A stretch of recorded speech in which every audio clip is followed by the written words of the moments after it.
here with us this evening. My name is Marjory O'Toole, and I'm the executive director of the Little Compton Historical Society. This is my 20th year in the position, which is very exciting.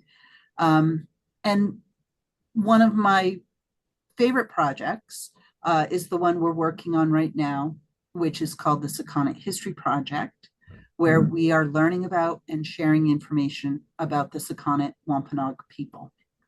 And one of the most exciting things about this project is that we are doing it in collaboration with Wampanoag and other Native people. And because of that collaboration and partnership, it's really a fabulous project. Last year, we published our first book, which contains essays and artwork by Wampanoag and Narragansett people. This year, on 4th of July weekend, we are publishing Volume 2 in the Reconnection series, and that is the cover that you see on the screen, A New History of the Sakonnet Wampanoag People. Now, I started this talk in August at our annual meeting, and I was way too long-winded and we ran out of time. So I really only got through about half the information. So tonight is the second half of that talk. And we're going to start after King Philip's War. So let's see. Let's see. There we go. Just to show you how beautiful the two books are side by side. The first one with the clay pot contains the voices of Narragansett and Wampanoag people. The one with the green colored pendant is more of an academic research piece, whenever possible using primary sources. There were a team of 5 authors who worked on the new book, include 2 local historians. Melinda Green wrote several chapters for the book in addition, and as I did.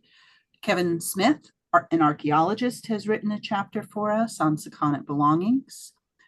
Brad Lopes, a Wampanoag educator, has written a chapter on broader Wampanoag history that helps give some context to the story of the Sakonnet Wampanoag people. And our board president, Stephen Lubar, who's a history professor retired from Brown University, writes the final chapter talking about the project and talking about all the work we still have ahead of us. So tonight, life after the war. We're going to talk about land ownership and loss. We'll talk about the importance of the Watuppa Reservation, or the Acoaxet Reservation for Sakonnet people, their required military service following King Philip's War, the vibrant Wampanoag Christian community that existed here, labor, all forms, slavery, indenture, and wage earning labor. And we'll talk about the Sakonnets tonight, not as a lost tribe or a group of people who have disappeared, but as a diaspora whose descendants are still living in Native and non-Native communities all around us. And we'll talk very briefly about the Wampanoag people's persistence and survival. And so let's begin by talking about the land. So land loss is a very common story when you tell the story of Native people in the Northeast. And there certainly is a story of land loss for Sakonnet and Little Compton. But after King Philip's War, there is a fascinating story of land ownership, especially in Acoaxet. We've been learning an awful lot about that from, I would say, probably, well, actually 68 different deeds that involve Sakonnet Wampanoag or Acoaxet Wampanoag landowners are helping us understand what was happening here as far as land use and land ownership after King Philip's War. So the map on the left is a pre-English map of Sakonnet and Acoaxet. And the names on the map are Wampanoag names that have been pulled from 17th century deeds and help us understand what those places were called at that time. And I think it's just a really interesting perspective. For example, the Adamsville area was Copatanus. The different necks in Acoaxet were Natimo neck, Monquaset neck, and Coeset neck. And those names, some of them are familiar to us. We certainly still say Acoaxet, we still say Sakonnet, but it's just, I think, fascinating and important for us to take a moment to think about the landscape before the English came and understand that all of these places had Wampanoag names, some of which have remained in use, some have not. And the important thing here is that Sakonnet and Acoaxet were two different Wampanoag villages with two different leaders. And in the 1670s, it was Awashonks in Sakonnet, and also her brother Takamona, who we don't talk about very much, but we are learning how really important he was to this history. And then in Acoaxet, we had Mamanuah. Mamanuah also had brothers who shared authority with him, but Plymouth Colony arranged for a document that said Mamanuah would be the chief sachem. And not only would Mamanuah be the chief sachem of Acoaxet, he would also be the chief sachem of Sakonnet. And that way Plymouth could buy Sakonnet from Mamanuah when Awashonks refused to sell. So when King Philip was getting ready to fight, or when King Philip was deciding what the best course of action would be, and he was complaining to Rhode Island officials about why he was so upset with Plymouth, one of the things on his list was the raising of false kings so that Plymouth could buy land from essentially fake sachems when the real sachems refused to sell land. And that's exactly what was going on here. Awashonks was refusing to sell. Mamanuah was willing to sell. So Plymouth basically declared that he was the sachem of Sakonnet and Acoaxet. They called the whole thing Sakonnet and bought the land from Mamanuah. Over the course of 20 years, we go from this native landscape, a Wampanoag landscape, to the map you see on the right, which is the proprietor's map of Little Compton. And it shows the name of the first English landowner for every lot of land in Little Compton. So a lot of the land purchases for Sakonnet happened before the war. And on the map here, and can you see my cursor if I move it? No? So yes, let me talk. You can? Okay. So the first purchase, this is what Awashonks sold. When actually I see a mistake here in the first purchase. We got to make this green up here. This is the only land that Awashonks sold. Mamanuah sold everything else. And interestingly, Mamanuah sold this as well. So those of you who are familiar with sort of the older versions of our local Wampanoag history, our local Sakonnet history, have heard how the proprietors bought the land twice. In order to be fair to both Mamanuah and Awashonks, they bought the land twice. And that sort of made us all feel better that, we were really fair and honest. We didn't know who owned the land, so we bought it from both of them. That is really a fairy tale. This was purchased from Awashonks and Mamanuah, and then Awashonks didn't receive a penny for anything else. Mamanuah sold everything else.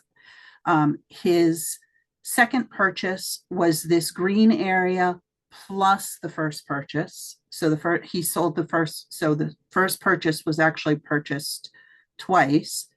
The third purchase, also sold by Mamanuah, was this brown area plus the first purchase. So now that's the third time the proprietors bought the first purchase. And then the war happened. But the most important thing that happened right before the war, 2 weeks before the war, is that the English proprietors of Little Compton bound out this blue area to Awashonks essentially as a reservation. This was going to be where her people lived. Mamanuah didn't need a reservation because he still fully and completely owned Acoaxet, his own homeland, and that his people were going to have plenty of land over there. The English did not like the way that Awashonks behaved during the war, and they took 3/4 mile square away from her, and she was never given land in Little Compton again. She came back to Little Compton, but essentially was living as a squatter in her own homelands. After the war, the proprietors purchased what we call the fourth purchase in yellow from Mamanuah, and that took us right up to the Colebrook line, which many of us are familiar with, also called Mamanuah's line in one deed. And the Colebrook line runs through Simmons Mill Pond, and it's sort of the traditional boundary between Sakonnet territory and Acoaxet territory. So Acoaxet went all the way up past John Dyer Road into the Colebrook Woods. That's the original western end of Acoaxet. Based on the deeds, the 68 deeds that we have been researching, we know the names of all of these Acoaxet Wampanoag landowners who owned land in Acoaxet with an English deed. The sachem Mamanuah essentially had all the land. Plymouth required him to give it to friend Indian soldiers after the war. And so some of these allotments by deed were to Mamanuah's own family members, and some were to people who may have even been strangers to him, but they were allied with the English during King Philip's War, and being able to own land in Acoaxet was their reward for their service. The best example of that is Alderman up in the corner. Alderman was a Acoaxet man. He famously is the one who killed Philip, and his reward was 100 acres of land in the northeast corner of what is now Adamsville. Alderman never lived here. Well, I don't think he ever lived here. He was living in Portsmouth when he was given the land, and then he was living in Dartmouth when he sold the land back to the proprietors, who then divided it up and gave it to English settlers.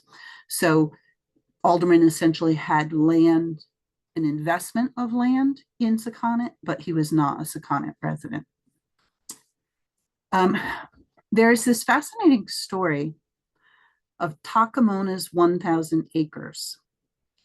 So shortly before King Philip's War, when the Plymouth colony gave Awashonks 300 acres for her people, they gave her brother Takamona 1,000 acres in Sakonnet.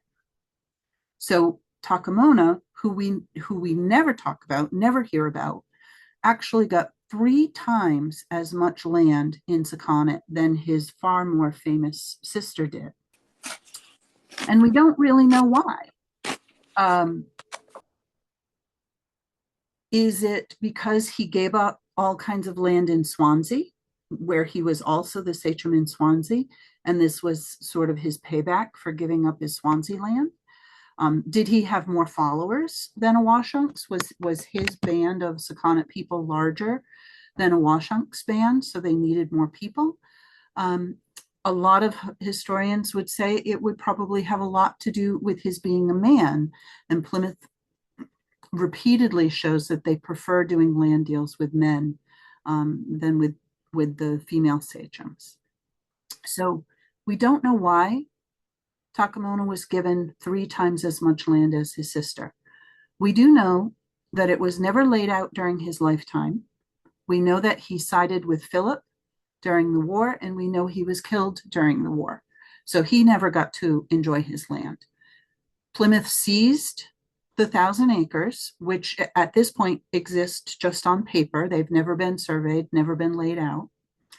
And they tell Mamanuah that he has to give land not just to Wampanoag men who served in the war, but to English soldiers who served in the war.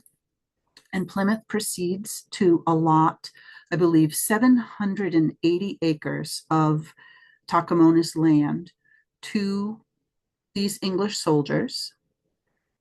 And Plymouth wants the land here along the west side of the Acoaxet River, which is, phenomenal land.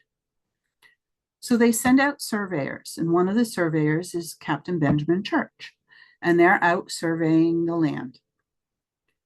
And the Acoaxet people come, the Acoaxet men come, and they cause a tumultuous uproar. And they stop the surveying. They actually scare the surveyors, including Benjamin Church, away from surveying. And it never happens. And the land is never given to the English. And Mamanuah is able to give this beautiful land to Wampanoag men instead. Now, some of these folks actually lived here, and the land was inherited by their family. Others owned it only for a brief period of time and sold it back to the proprietors. Most of the land along the river was actually sold back to the proprietors, and they are dividing it up among themselves around 1695. This idea that Acoaxet Wampanoag people persisted here after King Philip's War. Some owned this land until the 1800s, was new information for me when I was finding these deeds and learning it. And I think it really changes our understanding of how persistent the Wampanoag people were here in our community.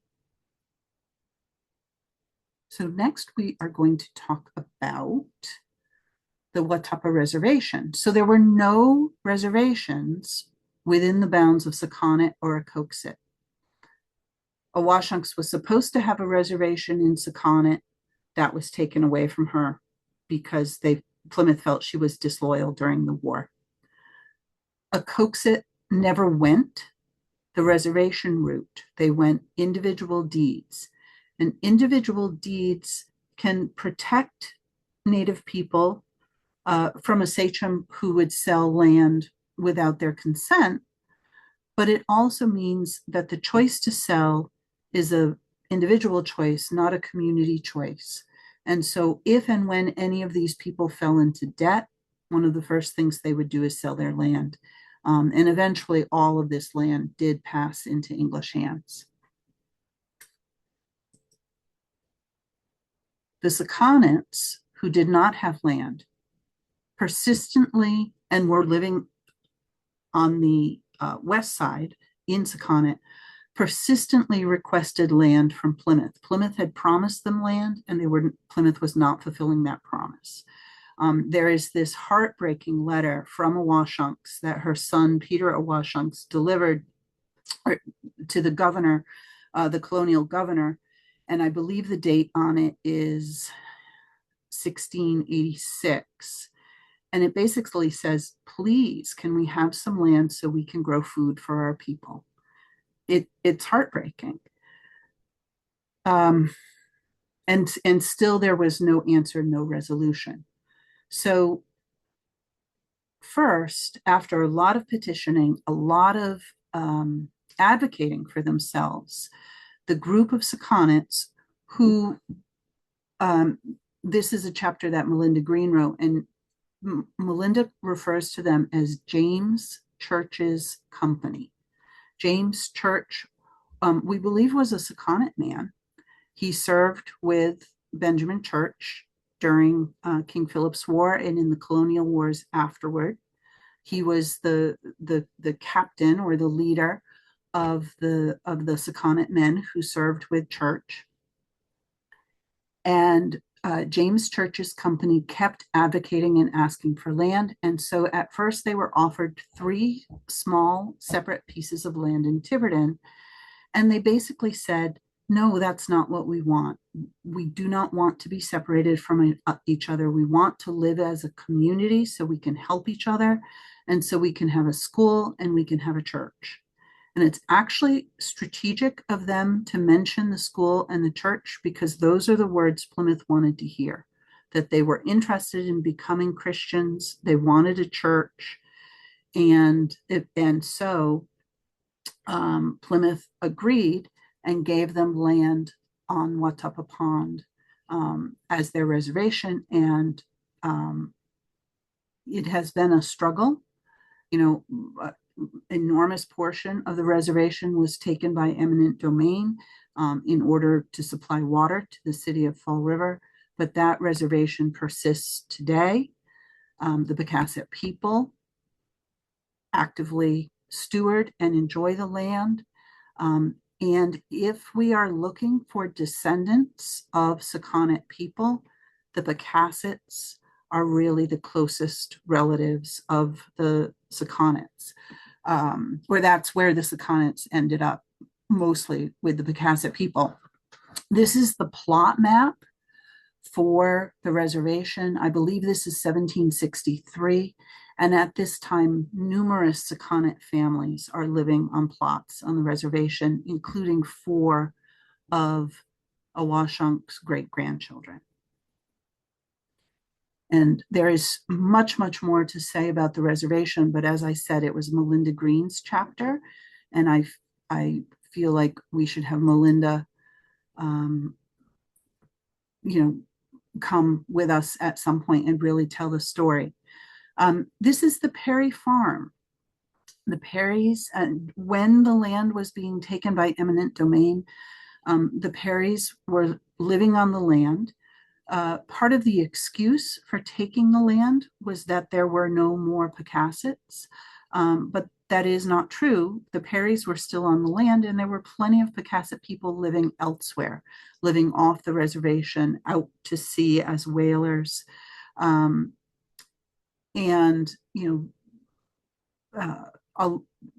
Promises and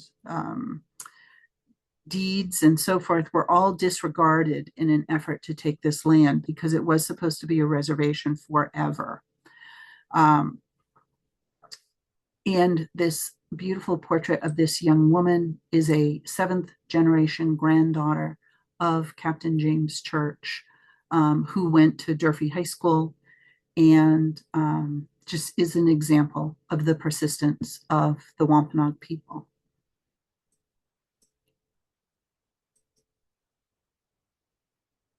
Another topic of importance after King Philip's War is continued military service.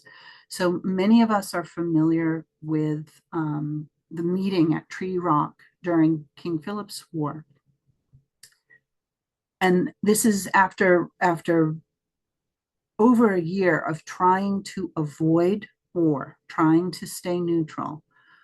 Awashonks is finally convinced to have her warriors join with Benjamin Church and serve in his company because Church has promised it. And really the way that he reminds them of the Pequot people who were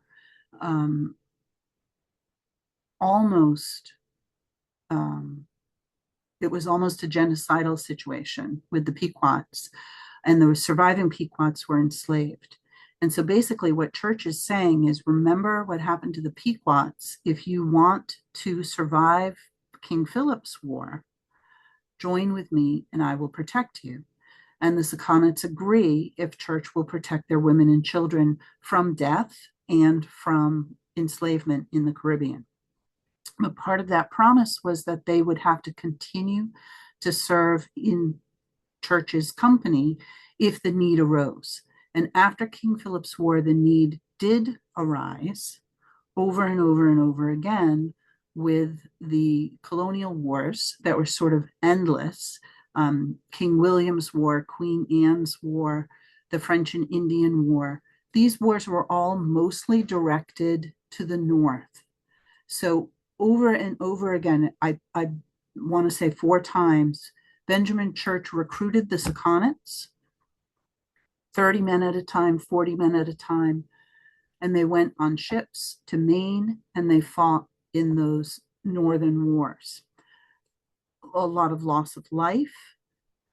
And one of the fascinating things that Melinda discovered during this research is that the English people of Little Compton refused to pay the taxes that were being levied on them for these northern wars. This was not, from their point of view, from the English settlers' point of view in Little Compton, this was not a war that was protecting them. This was sort of a foreign war, far away up in Maine. And why should they pay for it? And yet they were required to pay for it. And the other negative thing that was happening is that their local Wampanoag men, the men who were working on their farms, the men who were their indentured servants or their wage-earning servants, kept leaving to go fight in these wars. And so it created a labor shortage in Little Compton because the men were no longer here. And to add insult to injury, these English farmers were then expected to pay for the war.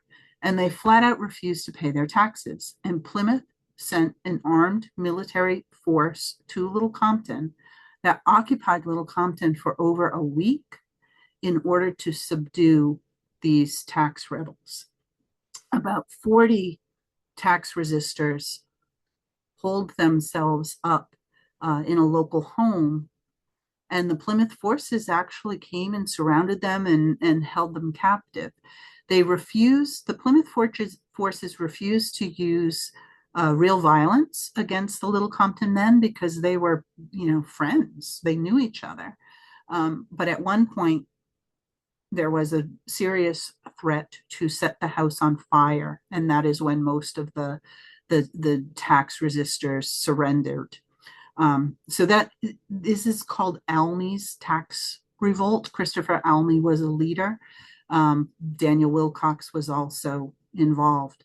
But it's this fascinating, we knew about the tax revolt, but we really didn't understand that it was connected to these northern wars and that it was connected to the idea of paying the wages of the Sakonnet Wampanoag soldiers, which was really upsetting to the Little Compton residents. Christianity was another incredibly important part of life in Sakonnet, Acoaxet, after King Philip's War. The gentleman on the left is Eliphas Adams. He came to Little Compton in the very late 1600s, 1690s, and was a minister here. And he was a minister to the English folks, and he was a minister to the Sakonnets. And the Sakonnet Wampanoag people taught him how to speak Wampanoag, and he would give sermons to them in Wampanoag. And he wrote in his journal, it's actually cute, in his journal, that he was afraid that he was going to do a bad job, but the Sakonnet people assured him that he had done well speaking in Wampanoag. The English settlers in Little Compton, who were taxed in order to pay Eliphas' salary, refused to pay their taxes, and Eliphas was not getting paid. And so he left Little Compton and he went to Connecticut and became a minister in Connecticut, where a big part of his ministerial life was preaching to the native people in Connecticut. He was followed by Reverend Richard Billings as the next English minister. But before either of these two men, there is a long, long line of Wampanoag ministers preaching and teaching to their community members in both Sakonnet and Acoaxet. And over again, the missionaries from Plymouth, men like the Cottons and the Mathers, write in their letters about the piety and the seriousness of the Wampanoag worshippers in Sakonnet and in Acoaxet. And they write at first that there were 4 Wampanoag neighborhoods in Sakonnet and Acoaxet. And then a little bit later, they talk about there being 2 neighborhoods with 1 formed church. And when they talk about a church, they don't mean a church building at this point in the 1600s. They're talking about a gathering of Christian people who form into a church. So they also help give us numbers of the Wampanoag people living within the bounds of Little Compton at that time. And it's about 900 Wampanoag people living here in 4 communities, later in 2 communities, 1 in Sakonnet, 1 more in Acoaxet. But many of the folks in Sakonnet connected with James Church, the military leader, and their minister Samuel Church leave Sakonnet about 1711 and go to the reservation in Tiverton. So a loss of those people from our community because they're moving to Tiverton. The Wampanoag community in Acoaxet was vibrant and continued to grow. The English Richard Billings had supervision over them, but they had their own ministers. And this was all funded not by Little Compton and not by the members of the congregation, but by a missionary society called the Company for the Propagation of the Gospel. So this money was being raised in England to go to New England for the conversion of the Indians. The town of Little Compton loved this because this money was being used to pay for Wampanoag minister, Wampanoag deacon, Wampanoag school teacher, Wampanoag justices of the peace, constables, and even a clerk. And so the native members of the community, their sort of governmental needs were all being paid for by England and did not require tax dollars from the people of Little Compton. So at this time, from about 1730 to 1750, we almost have 2 separate governments in Little Compton. We have the Wampanoag government, paid for, which is Christian-based, paid for by the Company for the Propagation of the Gospel, and then almost a parallel government paid for by English government paid for by tax dollars. And the English government was also responsible for paying for ministers, school teachers, justices of the peace, constables, and a clerk.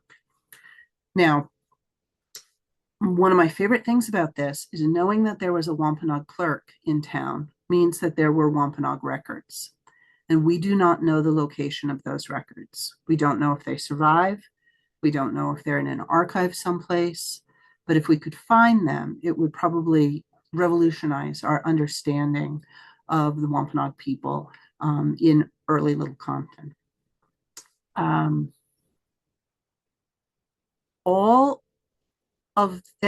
during this sort of vibrant Christian Wampanoag period, they build a meeting house, and the meeting house is ordered to be built in 1734, and it's actually constructed in 1736, and it was on John Dyer Road. And after a lot of really tricky research, we know exactly where it was. It was in the northwest corner of the lot of land at 182 John Dyer Road, and the owners have told me it's okay for me to say that, so I'm not telling secrets. It is on the east side of the road. If anybody knows Tom Clemnau's sort of wonderful old house, it's like across the street from Tom Clemnau's house. And the property owner was kind enough to walk the property with me. We know that the meeting house lot was 7 rods north and south, which is about 115 feet, and 6 rods east and west, which is about 100 feet. And lo and behold, right where they're supposed to be, there's a ruin of a stone wall. So the deed research is very particular. I'm confident about that spot, but finding that stone wall exactly where it was supposed to be was really kind of the icing on the cake. The building, we have no idea if the building was moved somewhere or deconstructed. We just don't know. 1740s, late 1740s, the Company for the Propagation of the Gospel stops paying little by little for these important positions. There's no more Indian justices. There's no more constables, no more clerks, no more school teachers. They're whittling away at the church structure, leaving only a minister. Reverend Richard Billings dies, and instead of giving supervision to the next Little Compton minister, Jonathan Ellis, they decide that the minister in Tiverton should supervise Little Compton's congregation, and things go right downhill from that point. Within 5 years, the English minister is the only one being paid, and we have no more evidence of Wampanoag ministers in Sakonnet. The best known, there's generations of these men. They were trained first by ministers from Martha's Vineyard, which is fascinating, and ordained by other Wampanoag men from Martha's Vineyard. Then they would learn here in Sakonnet how to be a minister, and they would go out to the surrounding communities. So Little Compton men were ministers in Dartmouth and Middleborough, Massachusetts, and Tiverton. And the money would come here and get distributed out. So it's sort of like Little Compton was the center, and from here, those Christian efforts would flow outward. Let's talk about labor after the war. It is, it's not an exaggeration to say that Plymouth officials thought of Sakonnet and thought of the Wampanoag people at Sakonnet as a labor pool for their needs, and especially for jobs that English people did not want to do. There's a fascinating story of Joab, the Indian, who was recruited by Constant Southworth to go with 10 Wampanoag men from Little Compton to be salvage divers in the Bahamas. So Joab and 9 other Sakonnet men, and we have all of their names, got on a ship in Boston, went down to the Caribbean, and they worked as salvage divers. Their ship was attacked by pirates, and many lives were lost. 6 of the Sakonnet Wampanoag men were lost. But Joab and 4 other Wampanoag men jumped overboard and swam to Providence Island. And from there, Joab and 2 of the other men were able to find their way back by ship to Philadelphia, and then Long Island, and then Narragansett, and then finally Little Compton. So he came home after this ordeal and lived a long life, and testified testified about his experiences at the court in Boston. So we have all these wonderful details about his ordeal. But that idea that salvage divers are needed, well, that's a dangerous job. Well, maybe we should get some Wampanoag men to do it. That idea is repeated over and over again. Women and children worked in English homes as wage laborers, as indentured servants, and indenture was extremely common, and in some cases as enslaved people. In New England, it became against the law to enslave local Indians. So local Native people were not enslaved for life after a short time after King Philip's War. We do know that some. There's a woman named Hannah, a Wampanoag woman named Hannah, who has a bill of sale in the Portsmouth Town Hall. She was enslaved for life, so we know it happened. But that fell out of fashion.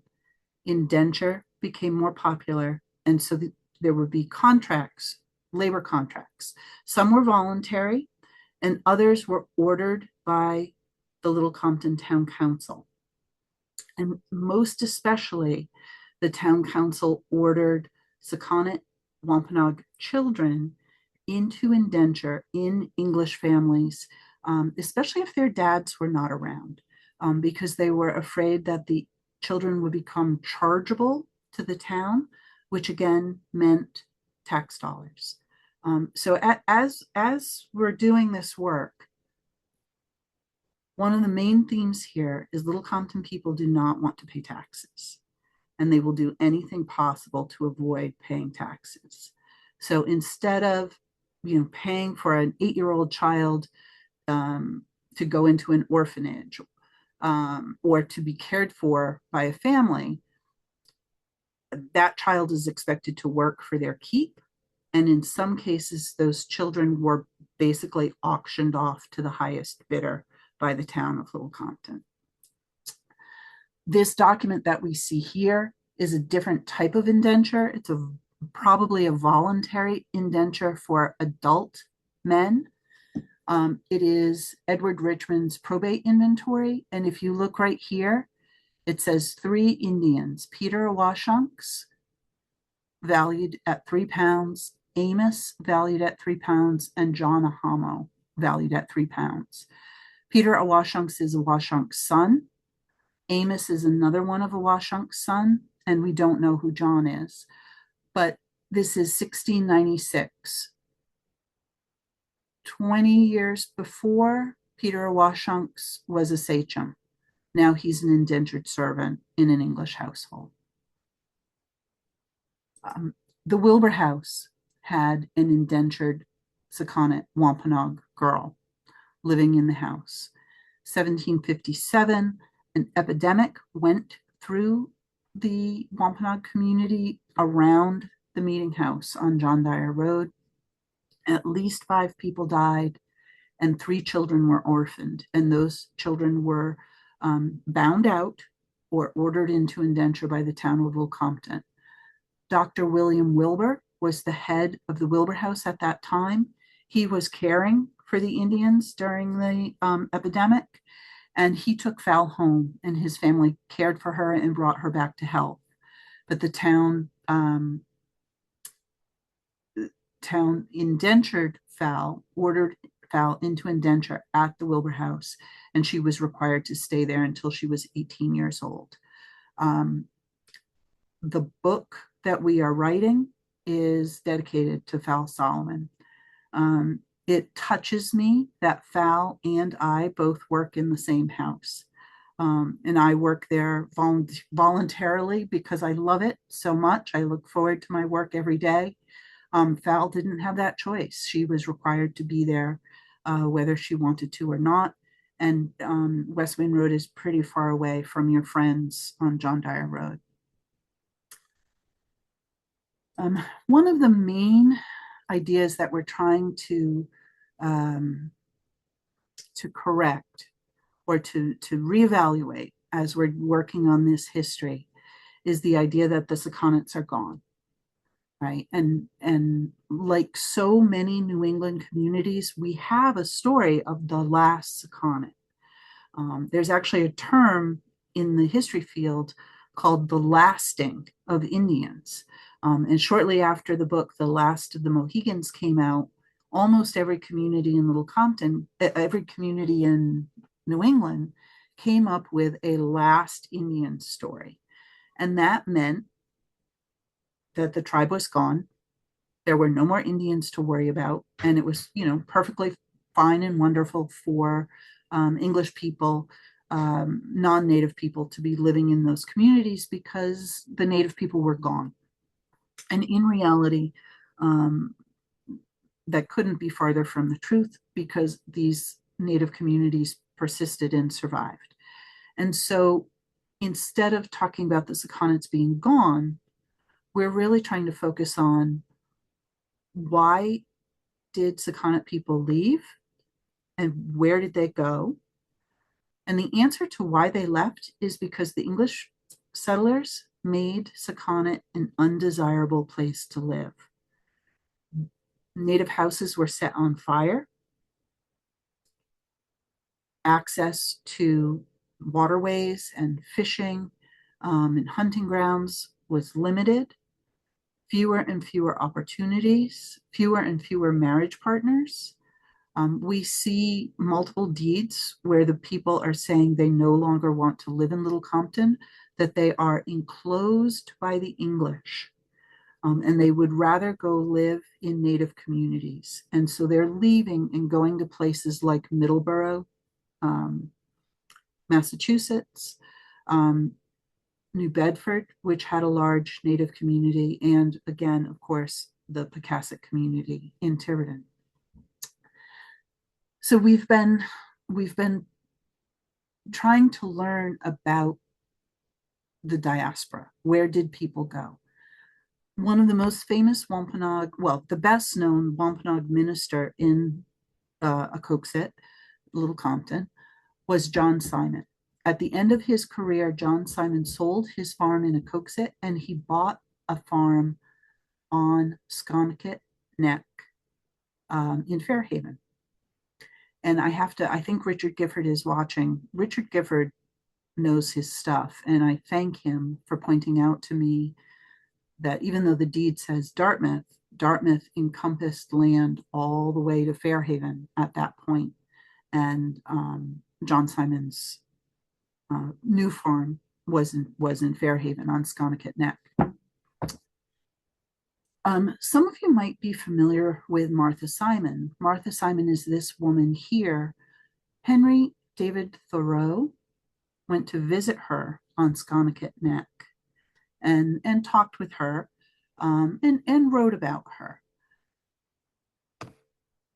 So in, let's see, it's 1743, John Simon of Little Compton buys a farm at Sakonnets Neck. 1854, Martha Simon is still living on that farm. We don't know if Martha is a direct descendant of John Simon. There were lots of Wampanoag people with the name Simon, but it's a really remarkable coincidence, and it's at least a Simon family member.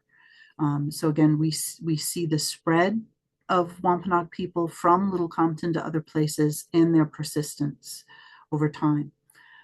Professor T.S. Boston, also fascinating story. He's a little harder to claim as Sakonnet. Dartmouth is a safer bet, but his story is so remarkable, I just want to share it. His mom is a Dartmouth Indian. He is considered a Dartmouth Indian. He's on the Earl Report as a Dartmouth Indian. Grew up on Nantucket, extremely musical. He was a daguerreotypist, a photographer as a young man locally. He went to New York to continue as a photographer, but he became well known for his music, Washington, D.C. for his music, and finally Chicago for his music. where he was called a professor, which was kind of common for musicians at the time.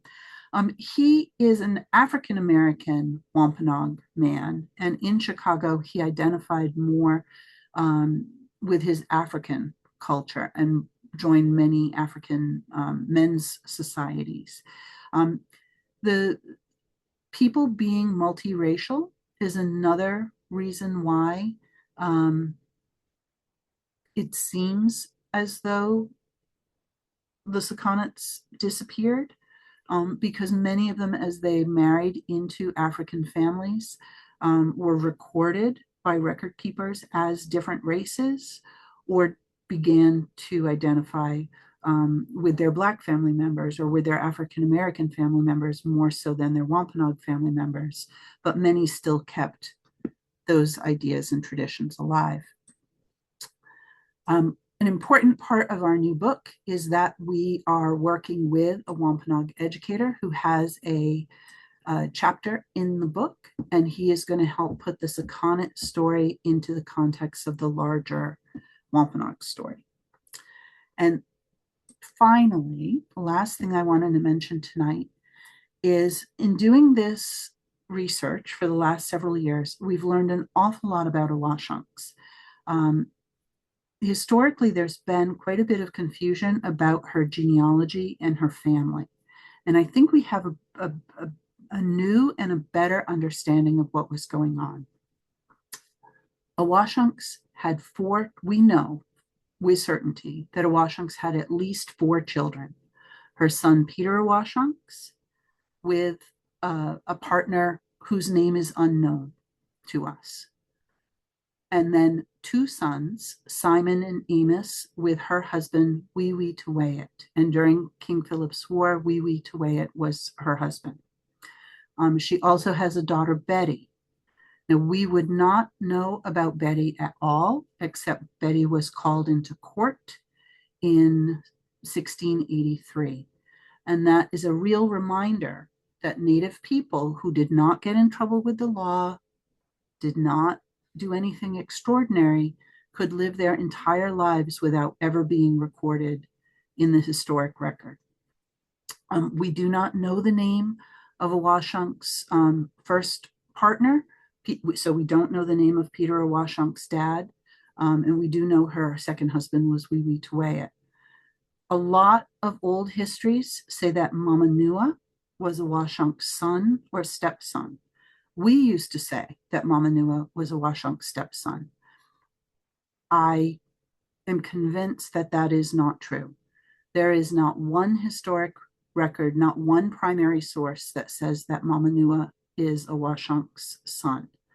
The only description of their relationship is that they are of the same stock and that they are relations. That's it. That's the only primary source information. A lot of people think he is her son because a historian named Samuel Drake wrote that in brackets in one of his books. When you write something in brackets, it means you are inserting your own opinion into something. So it was Drake's opinion that Mamanuah was Awashonks' son, unless there are records out there that I'm unaware of, which certainly could be the case. I do not know what his source for that information was. I think he was simply wrong. And then there's a lot of confusion about William and John. Old stories say that William was Awashonks' son, blah, blah, blah, blah. We know for certainty because of the deeds, Mamanuah had 2 sons, William Mamanuah and John Mamanuah. And then John Mamanuah had a son also named John Mamanuah. So the primary sources are really starting to lay this out for us. And I think once you have a genealogical framework, the history starts to make more sense. If you were present for the first part of this lecture back in August, one of the main points that we made at that point, which was a surprise to us, is Awashonks sold Sakonnet to the colony of Rhode Island. Those deeds are where we learn the name of her sons, Simon and Amos. Rhode Island really liked Wee-Wee-to-Way-It, and Rhode Island really liked Simon and Amos. Rhode Island did not recognize Peter Awashonks as a sachem or as a landowner. Plymouth never recognized Simon or Amos or Wee-Wee-to-Way-It. So the different colonies were choosing different sachems based on whatever they thought was going to help them get the most land.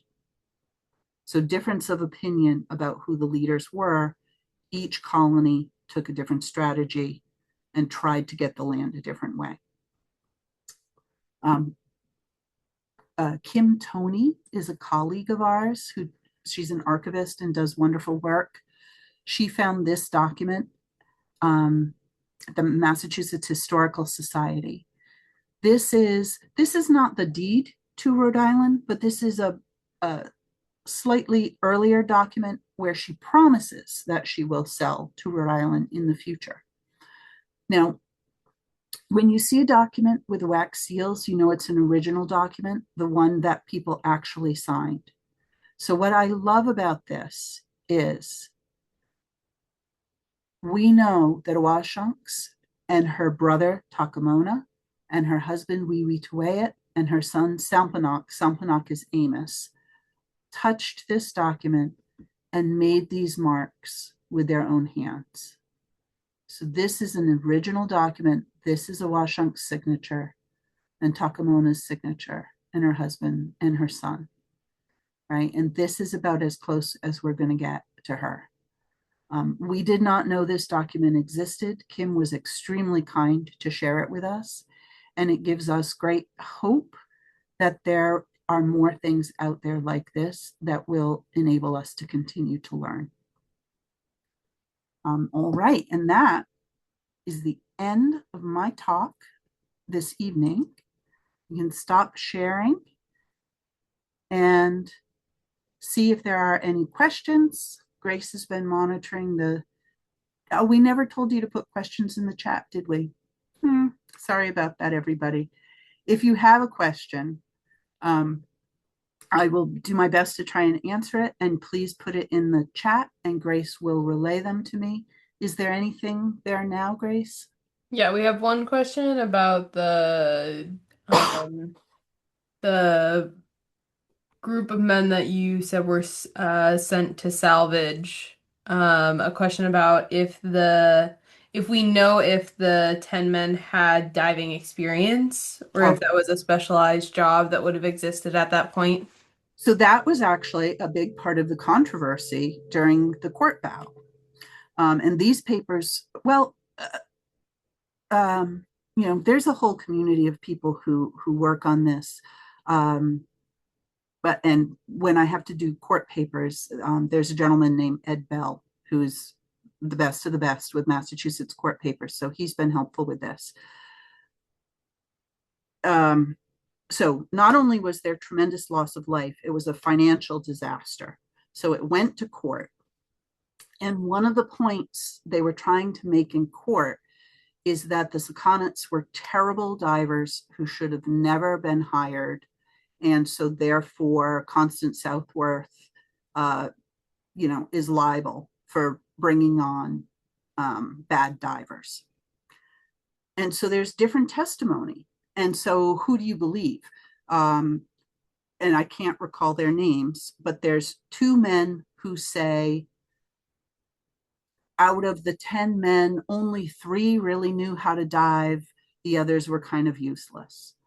And then there's another testimony from another English sailor who says, the men were fine. They were all fine.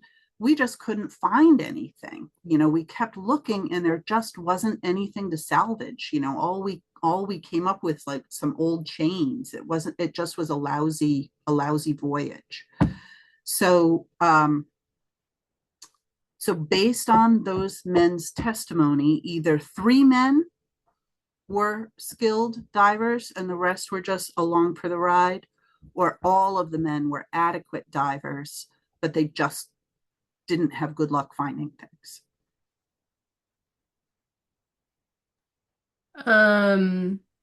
If anybody else has any more questions, we had a question about if this presentation is going to be recorded and accessible. The lecture is being recorded, and all of our past lectures, if they're approved to be posted, are on our YouTube. So you can go back and watch any past presentation there.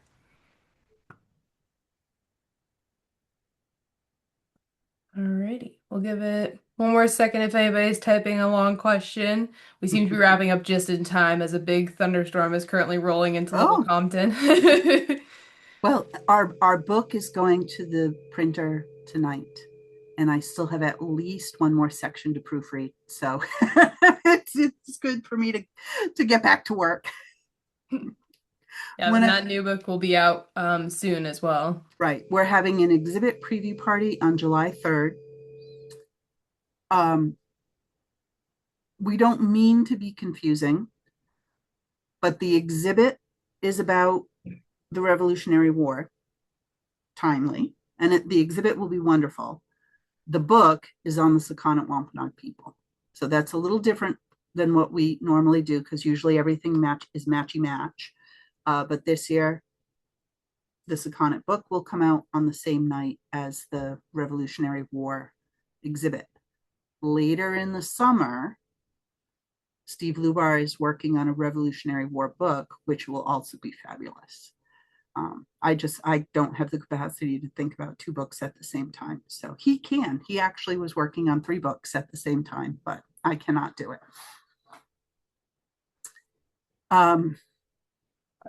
Someone just mentioned about their library getting the book. We love sending free books to libraries.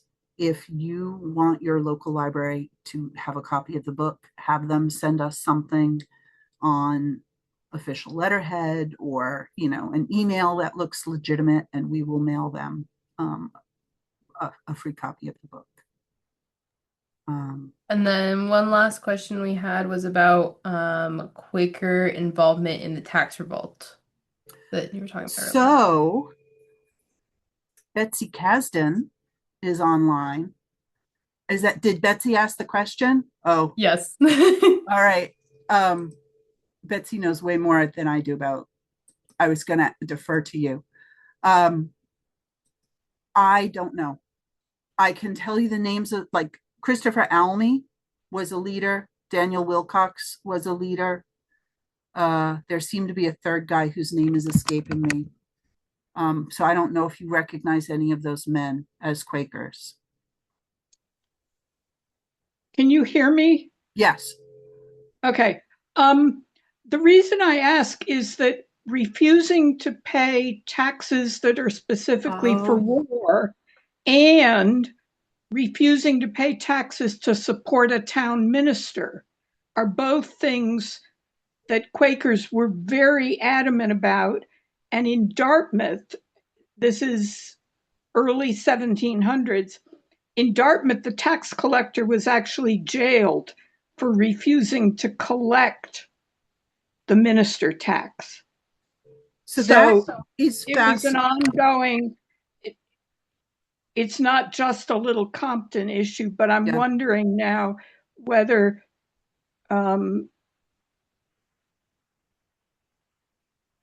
how the Quaker influence is affecting that, and I don't know the answer.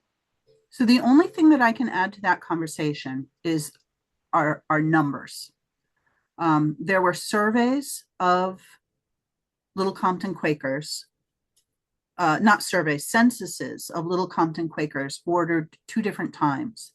And one time there were 6 Quaker heads of household, and the second time I think there were 9. There were 40, I believe there were 40 men involved in the tax revolt. Yep. So, the numbers tell you that it's way more Congregationalists, or we have this, there is a term that was applied in an essay, an 1803 essay about the people in Little Compton, that a large percentage of them were nothing-agarians. They were no religion. So I love it. yeah. So that is interesting. Maybe a Quaker neighbor said, why are we paying for a war? Yep. And it sounded like a good idea to 35 other people. Well, it's also, Rhode Island does not have town ministers. Massachusetts does. Right. So the towns that are right on that border and that are kind of fuzzy about, Plymouth wants them and Rhode Island wants. And that's a really good point. They would know that their friends across the way in Newport are not paying a minister's tax. That is very true. And I would say about half our population came from Portsmouth. Yep. So again, if we're thinking numbers, and Almies came from Portsmouth. Yep. So that is, their recent history in Rhode Island was, we don't pay for ministers. Right. Why are you forcing that on us here? Yep. Good. All right, everybody. I'm going to go do some proofreading. And tomorrow I'm taking the day off. Yay. All right. Have a wonderful evening.